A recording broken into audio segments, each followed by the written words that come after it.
Bonsoir, bonsoir, bonsoir mes frères, mes sœurs dans le Seigneur Jésus-Christ. Je vous salue et je vous bénis au nom de notre Seigneur Jésus. Moi, c'est votre humble serviteur Théophile Kalonji, évangéliste de la communauté Cité Bethel. Je viens encore cet après-midi vous laisser un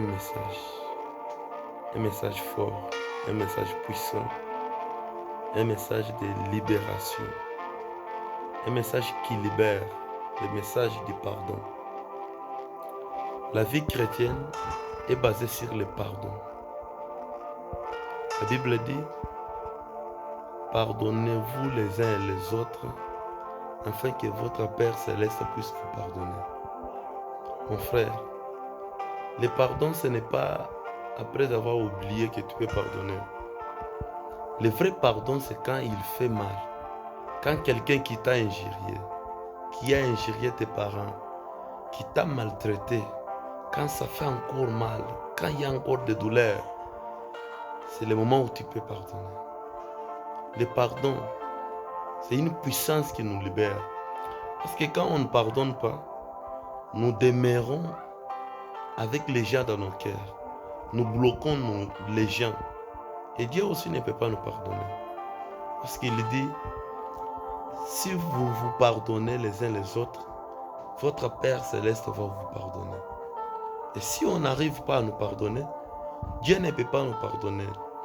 Il n'existe pas le christianisme qui n'a pas le pardon. Le message que Jésus nous a donné, nous a laissé, c'est un message d'amour, un message de pardon.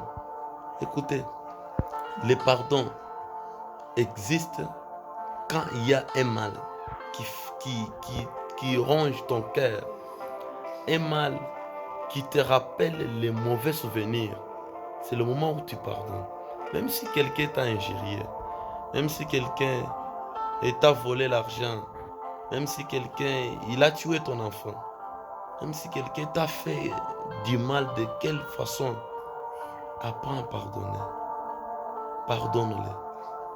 C'est ton frère, c'est ta sœur.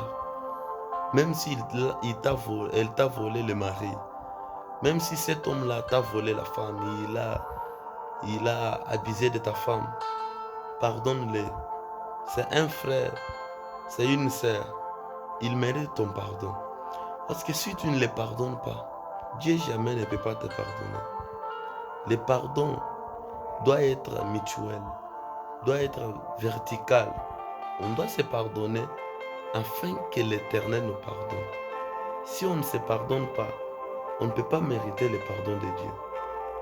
Combien aujourd'hui les gens n'aiment pas se pardonner? Mais pose-toi la question. Du jour au jour, combien tu pêches par jour? Tu pêches combien de fois? Mais pourquoi Dieu ne t'oublie pas? Pourquoi Dieu ne te refuse pas? Malgré le nombre de tes péchés, lui, il te pardonne. Alors toi, pourquoi tu ne peux pas pardonner? Non, mon frère. Le véritable chrétien, c'est celui qui pardonne. Même quand ça fait mal. Même quand il y a encore les plaies, il y a encore les douleurs, les sangs coulent encore. C'est le moment où tu dois pardonner. Parce que Jésus, il a accepté nos péchés. Il est celui qui a essuyé nos larmes. Il a essuyé nos péchés. La Bible dit, même si vos péchés sont rouges comme des cramoisis, moi je les rendrai blancs comme de la neige. Là, c'est une façon, c'est une profondeur de pardon. Il veut nous dire, même si tu as péché comment, même si ton pardon, tout le monde ne le supporte pas, moi je vais te supporter et je vais te pardonner. C'est un message que Jésus nous a laissé. Mon frère, ma soeur, ne regarde pas ce que les hommes te disent. Ne regarde pas ce que les gens parlent. Ceux qui te disent, oui, celui-ci t'a fait mal, celui-ci a fait ça, celui-ci a fait ça. C'est là qui te disent là. Ce sont eux qui vont commencer à te condamner quand tu ne vas plus les pardonner. Ils diront, c'est quel chrétien qui n'arrive pas à pardonner? Mon frère, ma sœur en Christ, Jésus nous a donné un message de pardon. Pardonne-nous les uns les autres, afin que Christ demeure en nous. Que l'Éternel vous bénisse abondamment.